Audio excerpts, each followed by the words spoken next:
Hey, what's up, everybody? This is Charles Advancement, and welcome you guys to another episode of the Dreamers Pro Show.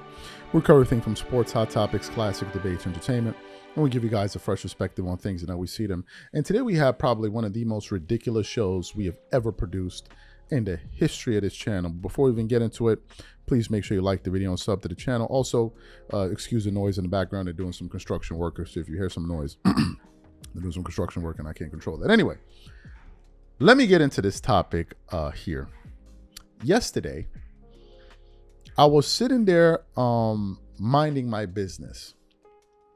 And then I came up across a news story. I think it was on Yahoo Sports that was centered on a story that was produced by Tom Harbistro, who's a writer, sports journalist. And essentially what this story was doing was it was going back to dissect the year that Michael Jordan won the Defensive Player of the Year back in 1988. And essentially what this gentleman was doing was that he was trying to make a case that Jordan's Defensive Player of the Year could have possibly been a fraudulent one by basically saying that he went back and combed through the numbers and he saw that there was a discrepancy in the steals that Jordan was afforded on the road versus at home, by basically saying that Jordan would get these people who were doing the box score to inflate the amount of steals he was recording during home games versus the amount of steals he was getting on the road by people who were keeping the box score. As I was listening to him go through this argument, I was saying to myself, is this what it has come to now? Is this where we are in this Jordan GOAT debate? These are the comments that we want to get into. We actually want to play what he said in its entirety. And I want you guys to listen to every single drop of nonsense that this guy spewed all over the table. But before we even get into what he had to say, today's video is brought to you by sponsor PrizePicks, which is the largest daily sports fantasy platform in North America. PrizePicks is really simple. Instead of just selecting a team, you just select two or more players, pick more or less their projected stats, and then you place your entry. For example, this week, I'm selecting two entries. Stephen Curry for more than 25 points, and then I got Anthony Davis for more than 2 blocks, and Damian Lillard for more than 4 3-pointers made. PrizePicks is also the only daily sports platform with an injury insurance policy. So for example, if you have a player who gets injured in the first half and doesn't return to the second half, that player gets automatically rebooted. What I also love about PrizePicks is that it offers weekly promotions like Taco Tuesdays. Each Tuesday, PrizePicks discounts select player projections up to 25% to provide even more value. So go to prizepicks.com/CLNS and use code CLNS for a first deposit match of up to $100. That's go to prizepicks.com/CLNS, use code CLNS for a first deposit match of up to $100. And remember, whenever you support this sponsor, you're supporting this channel. Thank you. So what we want to do now is want to play exactly what Tom Harbistro had to say here to one of his colleagues. And then we're going to come back and really get into the show. Take a listen to this gentleman here. Tom, you released an article on Yahoo Sports that went deep into the 1987-88 Defensive Player of the Year conversation. That award went to Michael Jordan. He won MVP and Defensive Player of the Year that year for the Bulls. It was like groundbreaking in a way because he has such an inordinate amount of steals and blocks, and what you've come up with in terms of how games were scored back then by scorekeepers home and road.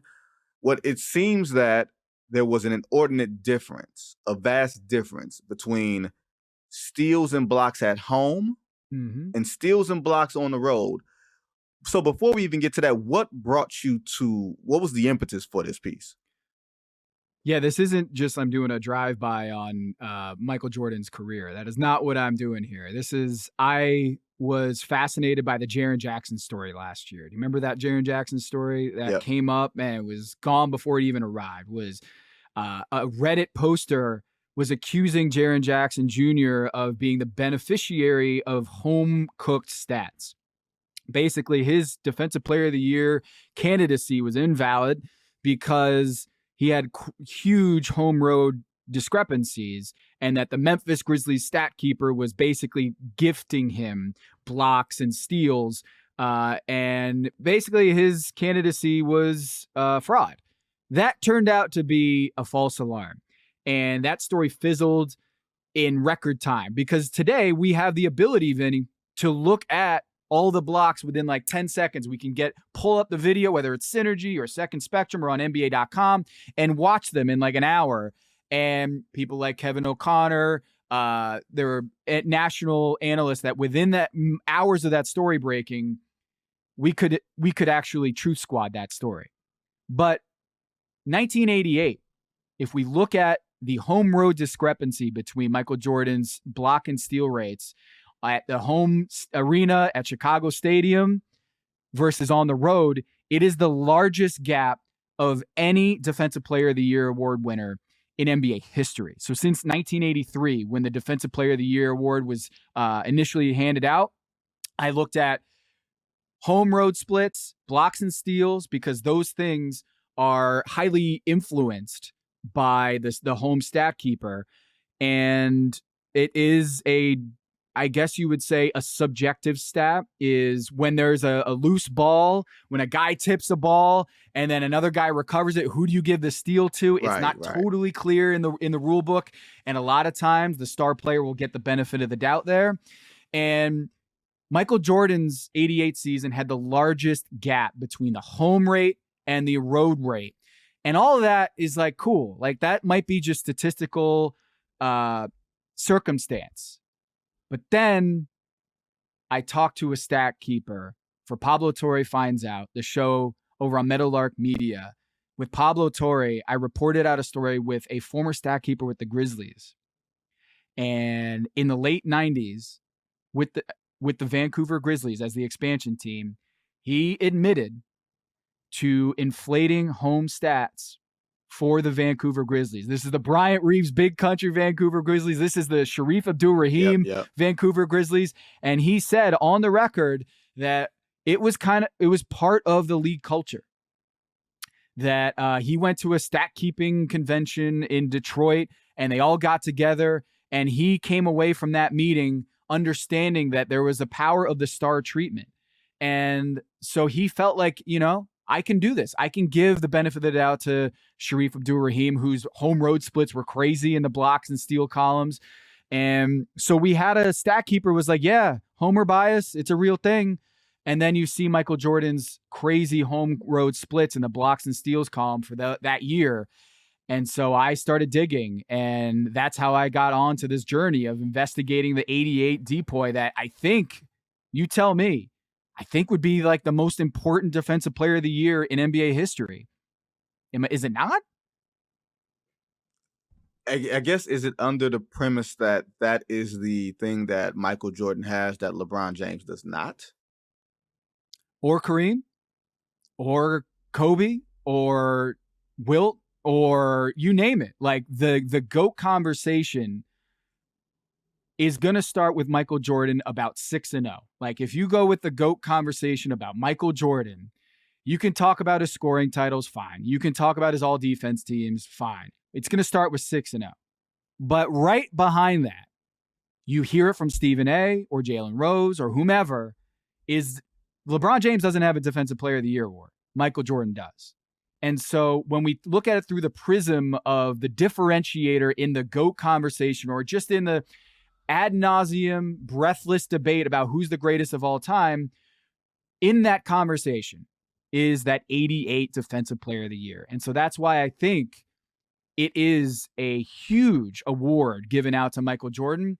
And if it's not as valid as we thought, that's a story. So you heard the ridiculous nonsense that this gentleman just spewed all across the table. And by the way, just a quick aside, I'm wondering, since you're counting all of these stats and all that, you going to be counting all them steps that LeBron takes when he travels that are supposed to be turnovers? You're going to go back and study the film? I don't think he's going to go back and analyze that. Listen, first of all, here's what you need to know. regardless of the Defensive Player of the Year award, we all knew that Jordan was a better defender than LeBron James. You could see it. You can watch both of them play defense, and you could clearly see who was the better defender, both on the ball and off the ball. Now, LeBron has patented his chase down block, but no one with any sense is going to assume that LeBron is a better defender than Mike. And now, some people say, well, he could defend all 5 positions. Really, can he? So you would play LeBron at the 5 against Shaq? You would play LeBron at the 5 against Hakeem Olajuwon? You will play LeBron at the 5 against David Robinson or Tim Duncan? Like, what are we talking about here? People just be saying any single thing these days. And this is yet another desperate attempt to make this GOAT debate some kind of thing. And if you heard him carefully, he said, and if you listen to it, this is a really, really the most important, because it's important because LeBron never won it. So now you sat back and tried to figure out what else can we do to discredit Michael Jordan. I want to give you guys a backstory on Tom Haberstroh. I've actually seen him before, but I didn't remember his name. A number of years ago, he made an appearance on ESPN with Rachel Nichols and Tracy McGrady. And he came forth with another one of these concocted bags of what that he calls data and analytics. And he went up there to basically prove why Kobe Bryant wasn't the most clutch player in the NBA.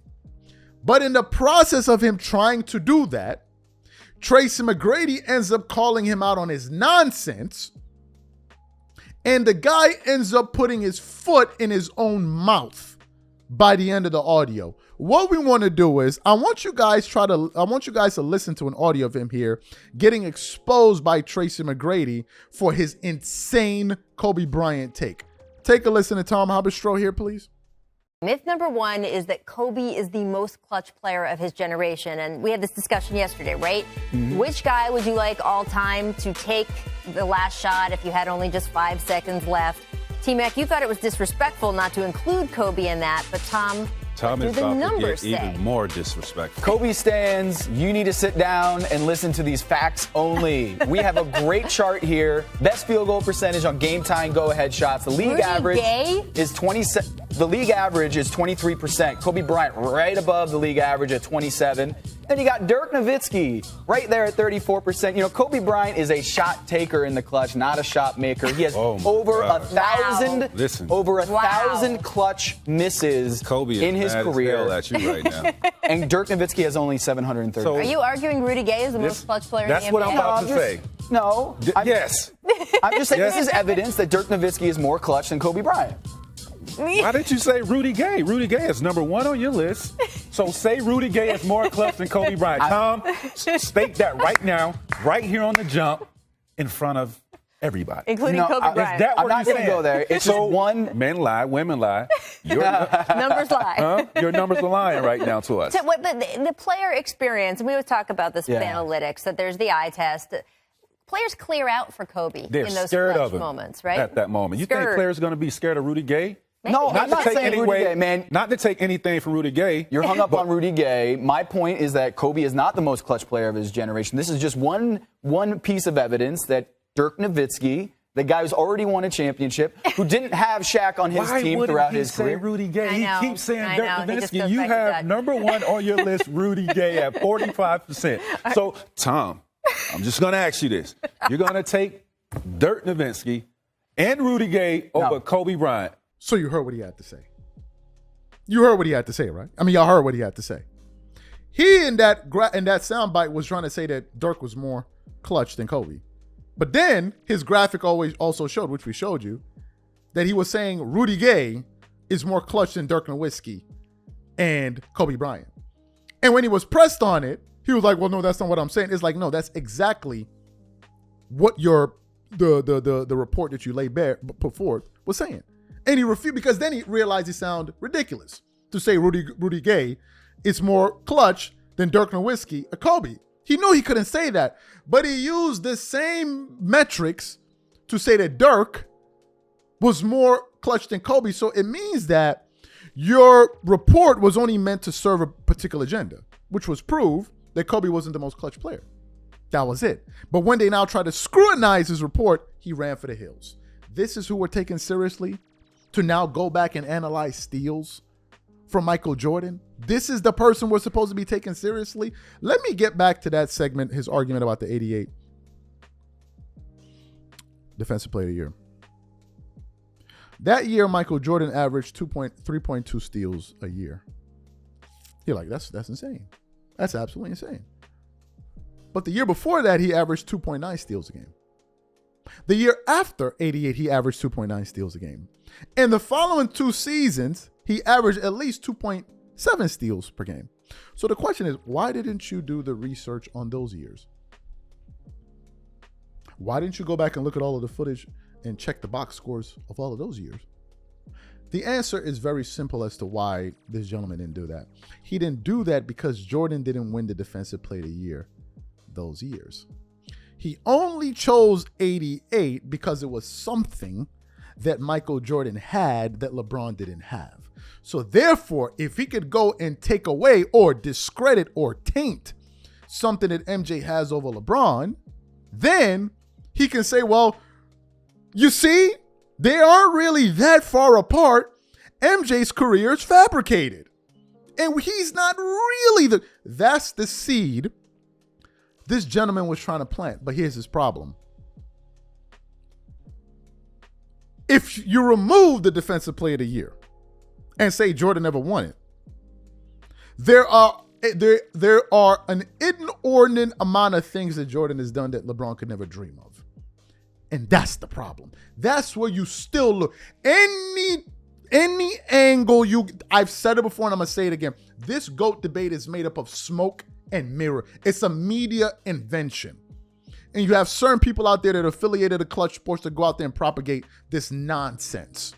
It's a bunch of nonsense when you scrutinize both of these players' careers, and it is the biggest joke we have going in sports. So if you want to take away that Defensive Player of the Year award, here's the problem. Here's some things that Jordan did LeBron never did. Jordan had 2 3-peats. LeBron has never even had 1. We can stop the conversation right there, but we'll continue on since you want to make it an argument. He has 2 3-peats to LeBron's 0. Jordan, from 1990 to 1998, his Bulls teams never lost more than 3 games in a row. You're going to go back and look at some, maybe they were lying. Maybe they gave Jordan some wins that he didn't really win. You can go back and do your investigative report, journalism, and then go check that out. Jordan has 10 scoring titles to LeBron's 1.